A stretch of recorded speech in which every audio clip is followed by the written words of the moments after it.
અમદાવાદમાં, સુરતમાં ઘણી જગ્યાએ એવા ઘટનાઓ બન્યા છે કે નિર્દોષ માણસ બચારો રોડે ચાલતા જતા હોય એની ઉપર નબીરાઓએ ગાડીઓ ચડાવી દીધી છે. તો હેલ્મેટ પહેરવાથી આપણા જીવનની સલામતી છે, પણ હેલ્મેટ પહેરીને બહાર નીકળીએ અને કોઈ નબીરો આપણા ઉપર કાર ચડાવી દે અને મૃત્યુ થાય તો એની જવાબદારી કોની?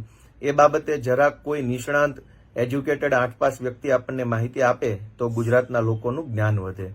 ધારો કે આપણે હેલ્મેટ પહેરીને ઘરેથી નીકળીએ અને આપણા જીવની બહુ બધી જબરજસ્ત સલામતી છે, પણ અમદાવાદ કે રાજકોટ કે વડોદરા કે સુરત કે એવા શહેરોમાં ચાલતી સરકારી સિટી બસ છે, એ બેફામ સિટી બસ આવે ને આપણી ઉપર ચડાવી દે, આપણું મૃત્યુ થઈ જાય અથવા હાડકા ભાંગી જાય, તો એ જવાબદારી કોની છે? એ બાબતે કોઈ નિષ્ણાંત ભણેલ ગણેલ એજ્યુકેટેડ 8 વ્યક્તિ જો આપણને માહિતી આપે તો મને એમ લાગે છે કે ગુજરાતની જનતાનો જીવ બચાવવાની આ જે કોશિશ છે એ સફળ થાય. ધારો કે ઘરેથી આપણે હેલ્મેટ પહેરીને ઘરેથી બહાર નીકળીએ, આપણને એમ થાય કે આપણો જીવ બચી જશે, હાશ બહુ સારું થયું.